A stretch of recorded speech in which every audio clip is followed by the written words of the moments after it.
नमस्कार। आप देख रहे हैं बुलंद आवाज पूजा सिंह के साथ। हाजिर हूं दोस्तों एक नए वीडियो के साथ। बसपा सुप्रीमो मायावती ने आज एक प्रेस कॉन्फ्रेंस का आयोजन किया लखनऊ पार्टी कार्यालय पर।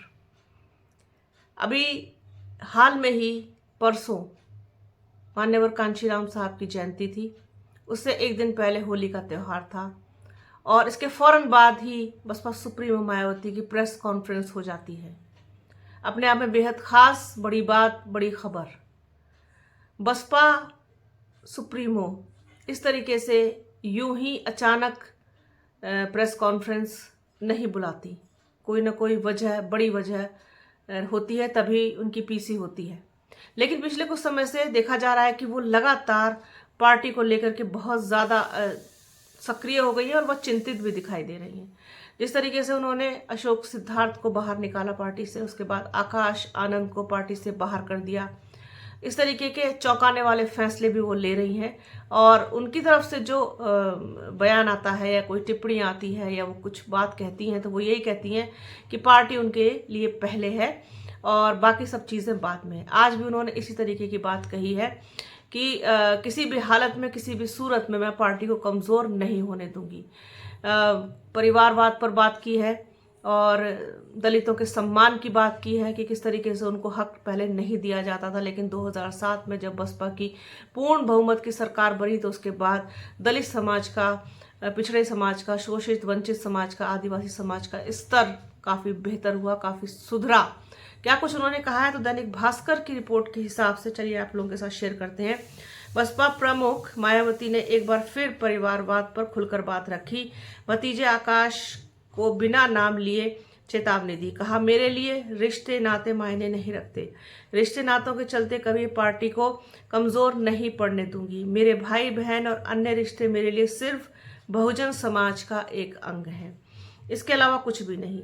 बसपा सुप्रीमो मायावती ने आज बसपा कार्यालय पर प्रेस कॉन्फ्रेंस की। उन्होंने कहा, पार्टी के लिए जो काम करेगा उसे बढ़ने का मौका दिया जाएगा। पिछले कुछ समय से भाजपा और सपा बीएसपी के खिलाफ साजिश रच रहे हैं। वे अंदर ही अंदर आपस में मिले हैं और तरह तरह के हथकंडे अपनाकर बसपा को कमजोर और खत्म करने में लगे हैं। 2007 में बीएसपी ने अपने दम पर पूर्ण बहुमत से यूपी में सरकार बनाई।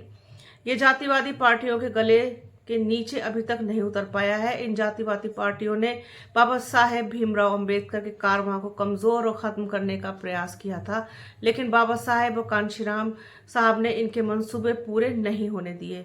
मैं भी इनके इस मंसूबे को किसी भी कीमत पर पूरा नहीं होने दूंगी। यह मेरा पार्टी के लोगों से वादा है, जिसके लिए मुझे अपने बहुजन समाज का हर स्तर पर साथ मिलना भी जरूरी है। अच्छी बात यह है कि बहुजन समाज पूरे तन मन धन से मेरे साथ खड़ा है।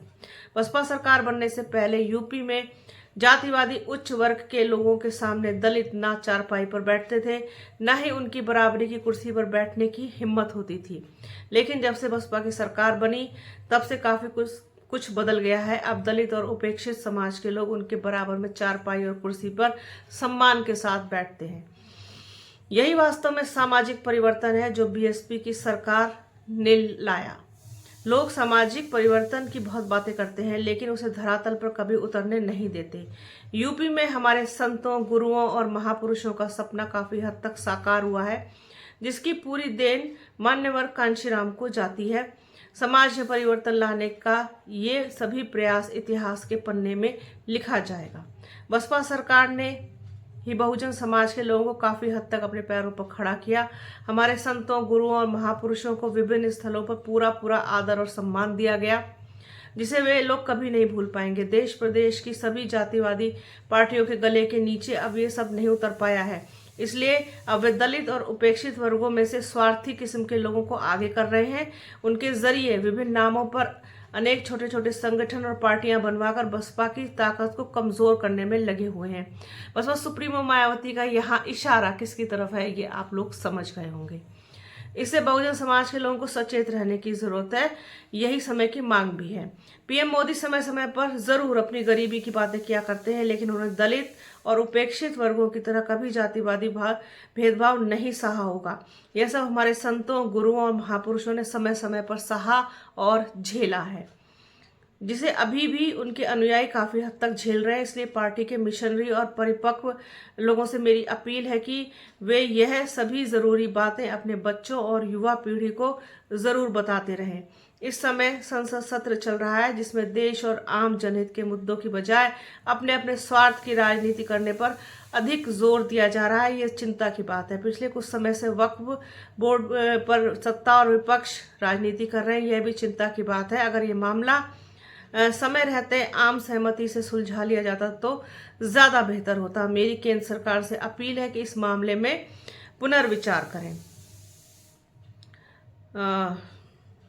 बसपा सुप्रीमो मायावती वो राजनीति की एक मंझी हुई खिलाड़ी हैं। उनके अब तक के फैसलों और कार्यशैली पर अगर नजर डालें तो मायावती जो है सड़क पर संघर्ष करने की जगह जातीय और सियासी समीकरण पर ज्यादा विश्वास रखती हैं। उन्होंने राज्यसभा सांसद रामजी गौतम और रणधीर बेनीवाल को नेशनल कोऑर्डिनेटर बनाकर इस बार दलित, मुस्लिम और ब्राह्मण की सोशल इंजीनियरिंग पर पूरा फोकस किया है। एक फोकस जो सोशल इंजीनियरिंग पर बसपा सुप्रीमो मायावती का रहता है वो भी समय समय पर हमें देखने को मिला है।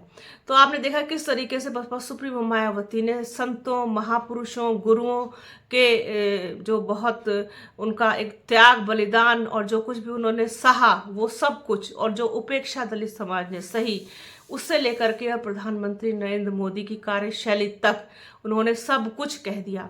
और जो उन्होंने बड़ी बात कही है वो ये है कि पार्टी को कभी कमजोर नहीं पड़ने दूंगी, परिवार की वजह से, रिश्ते नातों की वजह से, क्योंकि पूरा बहुजन समाज ही उनका परिवार है। यही सब चीजें हैं, यही सब बातें हैं जो बसपा सुप्रीमो मायावती को दूसरों से अलग करती हैं और उनका जो व्यक्तित्व है उसको विशेष बनाती हैं। यही सारी वो बातें हैं, यही सारी वो खूबियां हैं जो बसपा सुप्रीमो मायावती को दूसरे राजनेताओं से अलग करती हैं।